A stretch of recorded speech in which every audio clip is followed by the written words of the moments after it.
Welcome back to the deep dive.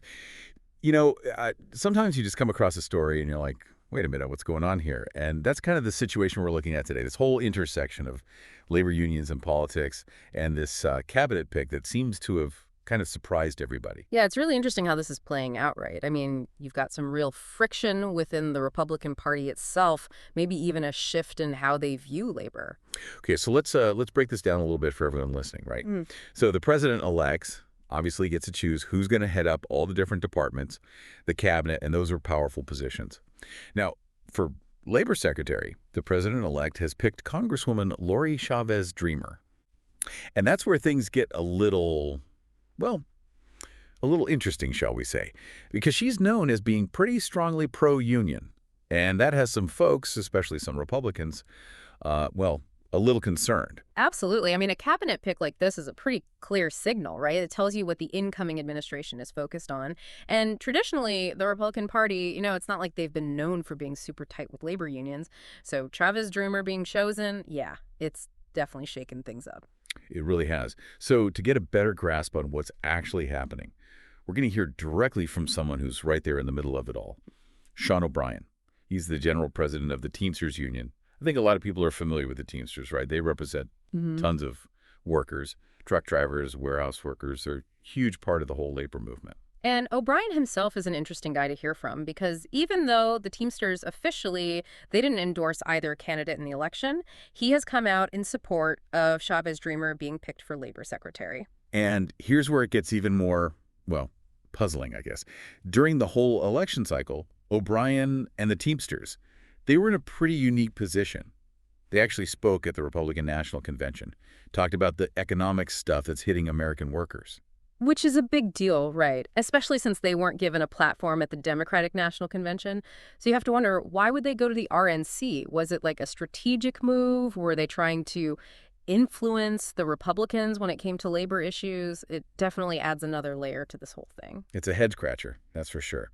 You've got this group that's always been seen as pro-labor, and they're kind of aligning themselves with the party that hasn't really been on labor's side. What do you make of that?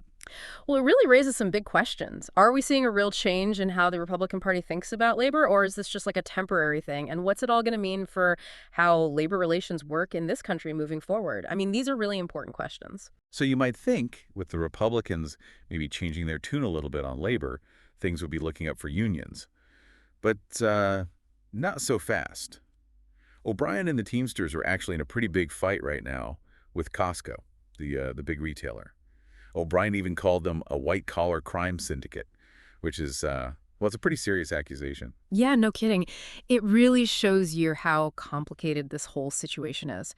You see, at the core of it, this is all about workers having a voice, being able to unionize. O'Brien's saying that Costco is basically trying to stop that from happening, that they're putting profits ahead of how their workers are treated. And this isn't just like a theoretical thing either. The contract between the Teamsters and Costco, it runs out on January 31st. So if they don't figure something out, we could be looking at a strike. Exactly. And for those who might not be totally familiar with how all this works, a labor stoppage like that, it could be a strike where the workers walk out, or it could be a lockout where Costco prevents workers from coming in. Either way, it can really mess things up for Costco and for the workers. I mean, there's a real economic impact. Right. So you've got O'Brien. He's hopeful about this potential shift with the Republicans. But then you have this fight with Costco that shows just how hard it still is for workers to get their rights. It's not an easy road. No, definitely not. It makes you wonder, is this whole thing with Costco a sign of what's to come? Are we going to see more of these battles between corporations and unions, especially with this shifting political landscape? And how's it going to affect the workers themselves? What are they going to go through? Yeah, there's a lot going on here. You have this possible change happening at the top with the president-elect maybe moving away from how Republicans had traditionally dealt with labor. But then you have this battle with Costco that's happening right now, which shows that the fight for workers' rights is definitely not over, not even close. And it's important to remember we're talking about real people here. These decisions, these changes, and who has the power, they directly affect the lives of millions of workers all across the country. So as we keep digging into this, I want you to think about what all of this means for you, for where you live. What happens if the Republican Party actually does become more pro-labor? What does that mean for the balance of power between workers and big companies? And what about the role of the government in all of this? What are they going to do? It's kind of uncharted territory, and it'll be interesting to see what happens. But one thing's for sure, what's happening right now with labor in this country is a really big deal. And understanding what's going on, well, it's more important now than ever. Think about it this way. I mean, if the Republicans really do become like the party for workers, what does that even mean for the Democrats? They've always been seen as the ones who are closer to labor. Does it turn into this like competition to see who can be more supportive of unions? Yeah, that's a good question. It could really change things up. Like you said, the Democrats have usually been the go-to for labor, but if Republicans start going after those working class voters and pushing pro-union policies, it could get interesting. And what about the companies like Costco? They're already dealing with pressure from the unions, and now you might have a government that's more on the side of labor. How are they going to handle all that?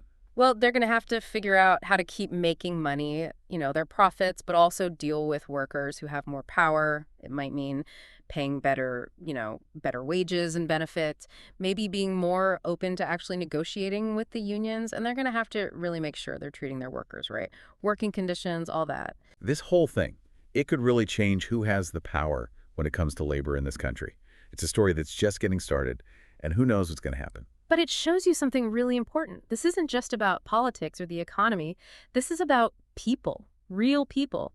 Their lives are going to be affected by what happens, by these changes in power. That's right.